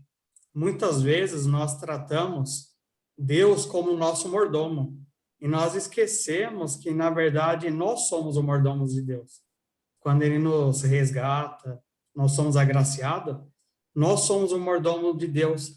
E aí tem situações no dia a dia, na semana, no trabalho, que nós temos oportunidade de fazer missões, só que a gente não dá o nosso sim, né? Porque às vezes só basta o nosso sim. É um aconselhamento, é uma ajuda, é um voluntariado. Só precisa do nosso sim, porque Deus, ele vai operar na gente. Ele vai nos capacitar. Mas muitas vezes nós não somos capazes nem de dar o sim, né? Por questão de comodismo e por questão também de querer ser apenas servido, né? É verdade. Então, é bem bacana isso, porque confronta mesmo. As missões estão aí e o irmão que quer ser usado como instrumento, o que mais tem são oportunidades no dia a dia para a gente fazer missões, né? É verdade. Isso é tão, às vezes, tem uma máxima, né? Eu costumo falar assim, na igreja sempre tem muita gente que não faz nada e tem poucos que fazem muito. E isso parece que é uma realidade de todas, né? Assim, você sempre são as mesmas pessoas. Você, olha, gente, vamos. Uma vez eu lembro de ter combinado com. A gente tinha um pequeno grupo há muitos anos, isso tem quase 10 anos. Eu falei, olha, gente, vamos. Era um pequeno grupo. Eu falei, vamos evangelizar e tal, vamos evangelizar no shopping. Tinha assim uma turma de 20 e só uma pessoa quis ir comigo. E aí até no dia assim da gente ir, ela não foi. Mas ela não foi porque ela teve um problema particular em casa E, cara, naquele exato momento, assim, do meu dedinho do pé, passando pela minha espinha até a ponta do cabelo, eu senti aquela força, assim, dizendo assim, não vai também. Não, já furou, não vai. E eu sabia que aquilo não era de Deus, sabe? Eu peguei, que é o que você falou, né? O sim, né? Às vezes a pessoa o sim se esfarela rápido demais, né? É como aquela semente que o Senhor Jesus joga, ensinando lá na parábola do semeador, né? Ela cria raízes e tal, mas quando aparece o sol, ela seca. E porque não tinha raízes profundas, ela não deu fruto, né? E naquele dia eu fui sozinho. E cheguei lá, eu ia aproveitar que ia ter um coral de uma igreja, ia falar assim, o pessoal vai arrodear aqui o coral para cantar, e eu vou colar em cada um e vou puxando um papo e vou pregar, aproveitando que era um Natal. Aí eu cheguei lá, procurei o líder do coro, né? E disse assim, ô irmão, eu vou aproveitar que vocês vão cantar o serviço dos irmãos e vou evangelizar. E você não acredita, mas ele olhou para mim e falou assim, não faça isso. Aí eu disse assim, como é? Ele falou, não faça isso. Eu falei, não, mas eu vou evangelizar, irmão. Eu vou pregar a mensagem de Jesus enquanto vocês cantam. Ele falou, não, não faça isso, você pode nos prejudicar, porque é proibido pregar aqui no shopping e o segurança pode barrar a nossa apresentação. Então, cara, tem tanta coisa errada aí, sabe? Então, assim, apresentação, se fosse proibido, ele deveria me incentivar, vai lá, irmão, se der alguma coisa aí, a gente cola em você e tal.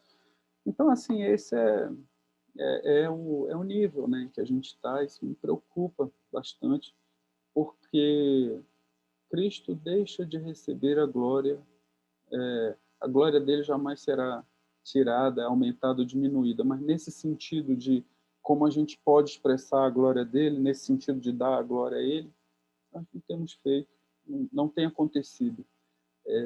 Isso é triste, né? Como discípulos que amamos o nosso Senhor, que fez tudo por nós, é triste demais. E como o Marcos falou, né? É assim, é a nossa geração. E uma coisa que eu sempre falo, assim, sempre provoco, lá na nova terra, nosso destino final, a nova terra, na eternidade, você acha que você vai conversar sobre o que lá? Você acha que você vai conversar que você fez doutorado, que você teve uma grande empresa? Você acha que é isso? Você vai ser perfeito. Você vai ser glorificado. Suas conversas vão ser boas. Você acha que você vai conversar sobre o que lá? E estamos desperdiçando tempo, né? Temos que pensar nisso. É isso mesmo. Alguém quer fazer mais alguma pergunta? Alguém quer comentar? Eu não posso deixar também de falar, né? Eu conheço o Arquimedes, já estamos juntos no 4º ano de seminário. Quero agradecer a Arquimedes pelo aceitou de pronto já o convite que eu fiz, né? E conhecendo ele, eu sei muito bem o quanto ele é apaixonado, o quanto ele ama missões. E minha oração tem sempre sido para nossa turma, eu, você, o pessoal da nossa turma, para que a gente possa ter esse coração realmente apaixonado por missões e desejar proclamar Cristo para as pessoas, né?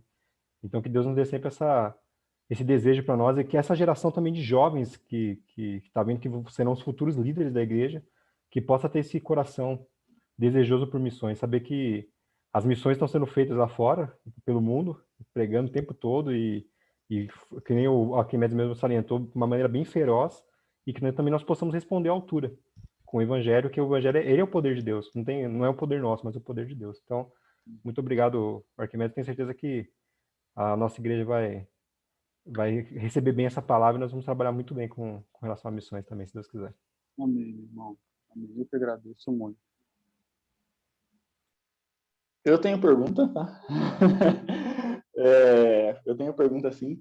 Na verdade, o Arquimedes, eu queria que você falasse as perguntas foram surgindo ao longo da palestra e eu fui anotando aqui. Legal. Mas eu queria que você falasse um pouco, assim, daquilo que você já vivenciou, da experiência que você tem também.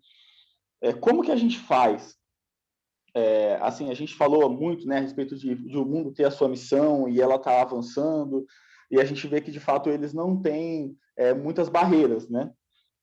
Por exemplo, eu estava um dia retornando do trabalho e eu passei por uma estrada ali próximo ao shopping de Itaquá e tinha umas pessoas ali fazendo um ritual, eu creio que espírita, não sei de qual religião, mas umas mulheres todas vestidas de branco e tal, né? E eu não sei, eu não sei qual que é o intuito, né? Eu não faço parte, mas assim, nós como cristãos, como que a gente faz para mostrar a nossa verdade, a verdade do Evangelho? A gente tem que de fato ser esse cristão mais ativo, falar não, vocês estão errados, vocês estão certos.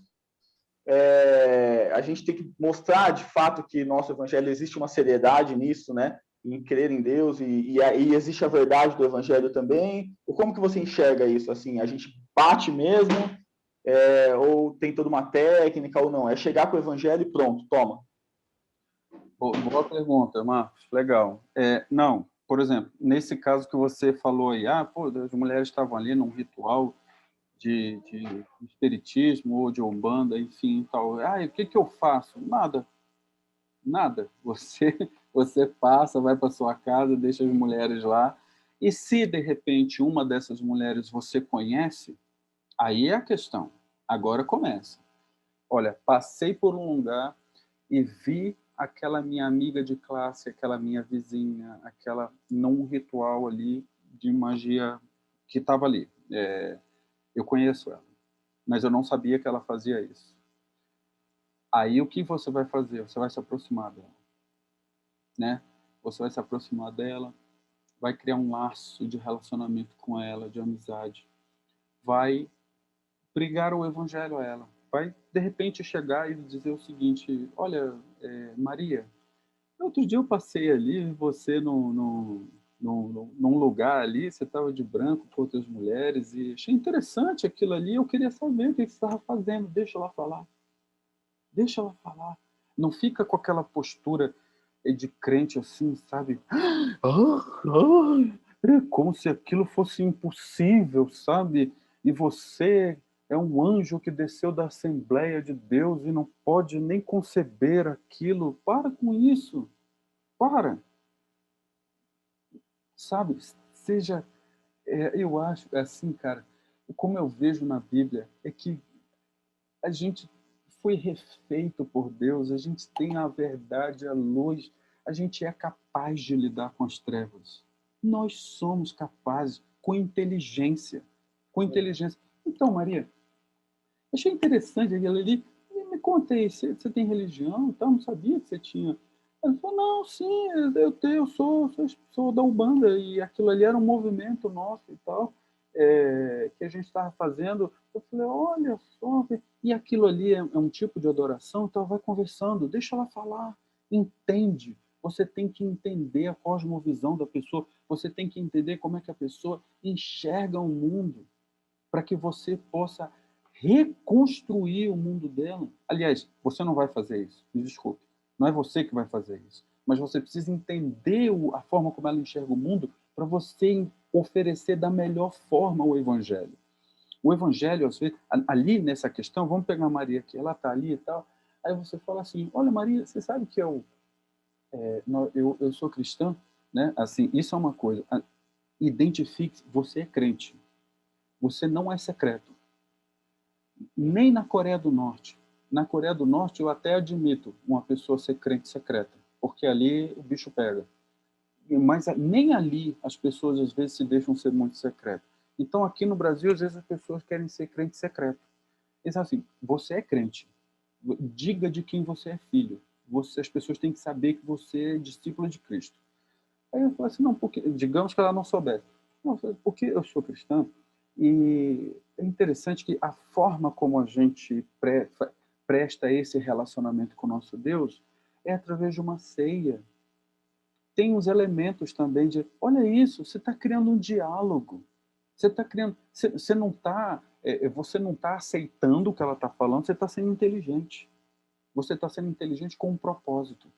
Porque como você sabe que o poder não é seu, ou seja, nem da sua argumentação, nem é do Espírito, ela precisa ouvir, ela precisa, e o Espírito vai criar interesse nela ou não, ou vai. E que isso não é com você, você é o marketing, você só fala. O RH é Deus, é ele que admite ou não. Então, assim, você só fala, seja inteligente. Eu vou dar um exemplo aqui também, da minha esposa. Existe, meus irmãos, assim, um grupo, uma comunidade de pessoas que são aquelas pessoas protetoras dos animais. Protetora dos animais. Geralmente, essas comunidades odeiam crente. Odeiam crente. Sabe por quê? Porque o crente, ele é reconhecido como alguém que não ama a criação. O crente é reconhecido como alguém que não gosta de cachorro, que não gosta de gato, que não gosta de bicho, que não gosta de planta, que não gosta de sujar o pé, que é uma pessoa ascética. Não, mas essa não é a minha experiência. Tudo bem, não é a sua experiência, mas é como a comunidade de protetores dos animais enxerga os crentes. Tem crente que maltrata animal. Agora, olha a incoerência da vida cristã autêntica. Você não gosta daquilo que é do seu pai. Você não gosta daquilo que o seu pai, que é do seu pai, e o seu pai deixou para você cuidar. Você tem que cuidar. Eu e você é que devíamos ser os protetores dos animais e do meio ambiente. E não os espíritos, e não os gays, e não o pessoal da Ubanda. E essas comunidades de protetores são eminentemente feitas por essas pessoas. E vou dizer uma coisa para você, são todas pessoas jóias. Eu conheço por causa do ministério que a minha esposa tem entre eles. Como assim ministério? Minha esposa evangeliza eles. Sabe? Ou seja, a missão do mundo, que são aquelas pessoas que estão aqui hoje fazendo a sua missão, ela está avançando bem mais do que a nossa, que deveria, né, também estar bem empenhada, né? Exato, porque veja a coisa. Olha isso, e isso daqui tem a ver com o como e tal. É uma questão de você viver autenticamente. Irmãos, tem um mandato da criação, são 3. Mandato espiritual, social, cultural. Um relacionamento de amor e vida com Deus, relacionamento de amor e vida com o próximo, relacionamento de amor e vida com a criação. Com a criação. E por que essa comunidade tem a percepção de que os filhos de Deus, os herdeiros de Deus, não amam, não têm um relacionamento de amor e vida? Isso é confusão, é falta de vida autêntica. E aí, a Gisele, olha isso, como? Olha a técnica, como e tal. A Gisele entra nessa comunidade e conhece a sua cosmovisão dessas pessoas que não gostam e tal, aí gente começa a contar a história, porque outro dia a gente foi resgatar um cachorro na casa de um pastor que estava maltratando o bichinho, eu odeio crente, eu odeio, um pastor estava maltratando o bichinho. Então assim, aí a Gisele conhece a cosmovisão dessa comunidade e conhecendo a cosmovisão começa a quebrar a cosmovisão, ou seja, a mostrar o verdadeiro evangelho. Falou, opa, não, calma aí, gente. Ninguém ama mais os animais do que Jesus Cristo. Porque ele criou, é dele. É dele. Aí vem naquilo que a gente tem, que eu mostrei para vocês em algum slide lá. Você tem que viver o que você fala. Aí começou a chegar assim, vamos ver se a Gisele é essa crente mesmo. Aí, Gisele, a gente precisa resgatar aqui um cachorro em tal lugar. Cadê a Gisele? A Gisele sai daqui de casa, vai ali pro meio da rua, começa a correr com elas na rua para pegar o cachorro, e daqui a pouco aquelas mulheres estão vendo, caramba, olha, como é que ela tá aqui mesmo? Isso daí, calma, ninguém ainda falou de Bíblia. Está mostrando quem ela é. Não, calma. Quem está correndo aqui não é mais uma espírita, outras religiões, não é mais. Agora tem uma cristã aqui. Então, calma. Não é mais todo mundo.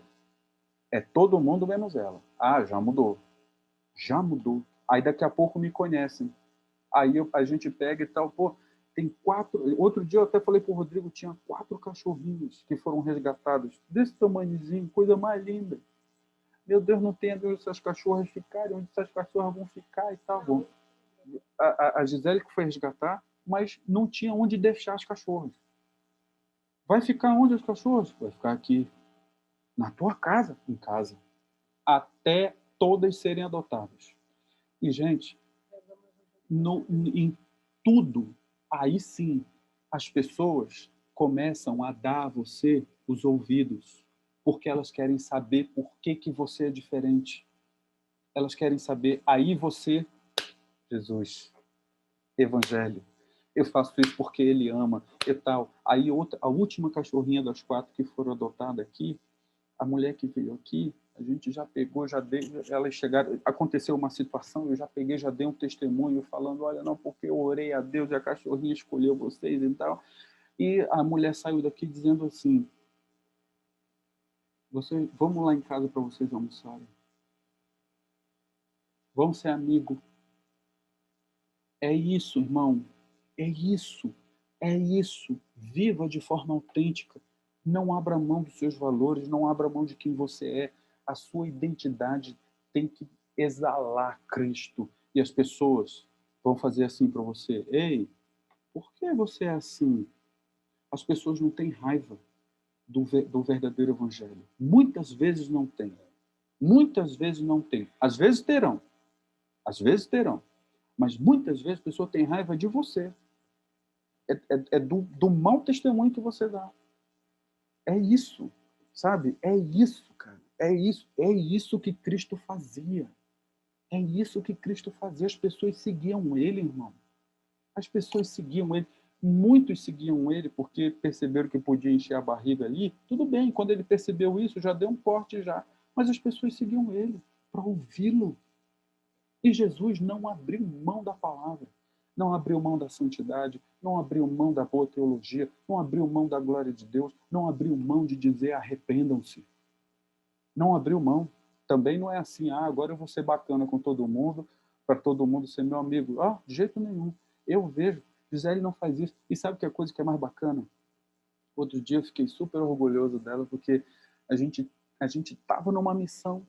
A gente estava numa missão com os moradores de rua aqui, que a gente pegou junto com a igreja, com a IPVM, tiramos eles da rua e ficamos discipulando eles, pregando o evangelho e tal, demos um lar para eles morarem e tal. Ao mesmo tempo, depois a Gisele saía dali, ia para a missão de cachorro, já estava... É isso, você vive a missão e a sua vida. Cara, você não vive uma vida medíocre. Medíocre. Que você só, sabe, risadinha, contínuo e tal. Isso é medíocre. Você não vai ter história para falar na eternidade. Você vai ficar calado, vai ouvir os outros falarem. Então, assim, agora é hora de pensar, sabe? É agora. E é possível fazer. É possível fazer, gente.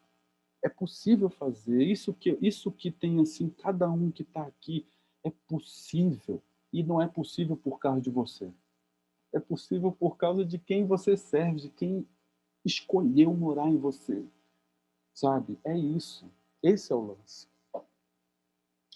E é legal que isso fica, assim, fica de aconselhamento para... Você vê que tem criança aqui, né? Fica de aconselhamento para os jovens, né?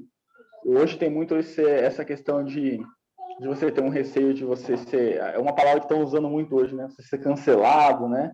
Mas como que eu vou chegar em tal grupo social? E fica uma palavra de encorajamento mesmo, né? Tem como fazer, né? A gente não pode se envergonhar do evangelho jamais, a gente tem sempre saber, eu acho que o principal foi como você falou, né? Não é pela minha força, né? Uhum. Não é por aquilo que eu vou falar, não é pela maneira como eu vou falar, mas a gente sabe que essa ação é uma ação que vem totalmente de Deus.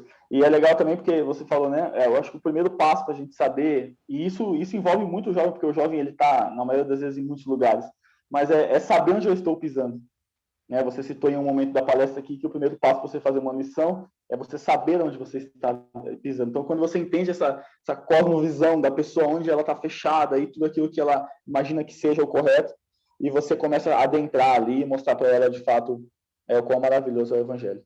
Duas coisas, Marcos, só aproveitando sua fala, que é o seguinte, esse saber onde você está pisando exige que você tenha uma visão crítica das coisas. É diferente. Duas pessoas. Aquela pessoa atenta, você está chegando num lugar, você já identificou onde é a porta que entra, qual é a porta que sai, onde é o banheiro, grupos de pessoas. Você já identificou uma pessoa atenta, uma pessoa crítica. O cristão é essa pessoa. Mas existe aquela outra pessoa que é assim, é aquele bobão, vai entrando com os parça e a pessoa não sabe onde entra, onde está e tal. Isso não cabe, não tem como você conhecer. E outra coisa, sobre o cancelamento. Deixa eu falar uma coisa aqui para vocês de uma vez por todas. Você já foi cancelado. Você é cristão? Você já foi cancelado. Se você quer saber como é que isso é biblicamente, você morreu com Cristo. Sua vida não pertence mais a você, você morreu com Cristo. Então, que medo é esse do outro? Você já foi cancelado. Irmão, irmã, você já foi cancelado. Você não vive mais para você. Você precisa entender isso, negar a si mesmo, tome sua cruz e siga-me. Assim, esqueça esse lance do cancelado, porque isso daí é para quem não tem Cristo. Legal. Bom, eu acho que a gente realmente poderia marcar até mais uma data, né? Acho que, Rodrigo, faz a ponte aí, cara. Conversa com o Arquimedes aí, mais um pouquinho aí. Vê se a gente consegue marcar uma data do Arquimedes. Ô, meu irmão. Cara, eu queria muito, assim, que a gente conseguisse fazer isso de novo, cara. Foi sensacional, de verdade. Eu tenho, sem brincadeira, tá? Eu tinha muitas perguntas. Olha que legal. Eu tinha muito. Tem mais aqui ainda. Eu tenho muitas perguntas, cara, mas eu não vou fazer para não estender muito tempo da gente, né? Mas eu queria te agradecer. Manda para mim que eu passo para ele depois, Marcos. O Enem. Rodrigo, eu vou mandar para você, cara. Você manda para ele que eu mando o contato dele que eu vou ligar no WhatsApp para ele pra gente conversar. Vamos fazer uma só das perguntas e respostas que glória a Deus por isso. Tem bastante dúvida. Pena, né? Puxa. Eu queria te, mas o tempo mas foi legal. Eu queria te agradecer mais uma vez, tá? Cara, dizer que realmente foi muito abençoado. Queria agradecer aos irmãos que participaram também, tá? Todos aqueles que estavam aqui com a gente, estão ainda. Queria agradecer a toda a diretoria da OMP também, tá? Rodrigão, tem ajudado bastante a gente, o nosso conselheiro. Agradecer aí ao Bruno, à Stephanie, né? Que estão sempre do nosso lado. O Pedro também tem feito a parte da divulgação. Pedro, se você estiver por aí, cara, você fera. Muito obrigado, tá fazendo os posts para a gente colocar aí, divulgar. Né? Tem outros irmãos também, alguns irmãos que têm ajudado bastante a gente em oração e tudo. Então, queria agradecer muito a vocês todos. Agradecer ao Adalberto, cara, o Adalberto, amigaço nosso, né? Faz tempo que eu não vejo ele. Abraço também, Deus abençoe sua vida. Tá? E dizer que é isso. Eu espero que a gente tenha mais uma oportunidade de estarmos juntos e que Deus abençoe todos vocês aí. Amém. Gente, olha, obrigado também, em nome da Gisele. Olha, muito, muito obrigado. Eu realmente sinto meu coração alegre pelo Espírito por causa de vocês. Então, que Deus abençoe muito toda a UMP, irmão Marcos, Rodrigão, cara, obrigado. Sim, Rodrigão é amigo do peito aqui para a vida toda, viu? De verdade. Sandro, prazer. Adalberto, obrigado. Stefane, olha, irmãos queridos, obrigado, viu? Por tudo mesmo. Um beijo. Espero que Deus nos conceda uma próxima oportunidade. Obrigado. Valeu, gente. Amém. Abraço a Eu não sei todos. se você consegue aí, Rodrigo. Dá para tirar um print da tela aí? Todo mundo dá aquela... Que hoje a foto é assim, né? X, aí todo mundo... digital, né? Dá, Rodrigo? Olha quanta gente linda. Calma aí que eu Todo vou... mundo, gente, abre as câmeras aí pra gente ver a carinha de todo mundo. A Thaís tá por aqui também, um abraço, Thaís. Legal. E o Pedro Bruno vai vir também, Pedro Bruno? A Gi deve estar junto ali. A Giovana deve estar ali. A Gi não fez escova para aparecer? Ó o Bruno, Bruno. Vem sair na foto aqui, ó. Você tem que aparecer aqui. Vai, Rodrigão, todo mundo faz um. Oi, Bruno. Pode ir? Aí, Todo mundo Pedro. X. Já foi uma lá, hein? Tô com uma turma aqui, ó. Olha o Rodrigão aí. Olha o Rodrigão. E aí, lindão?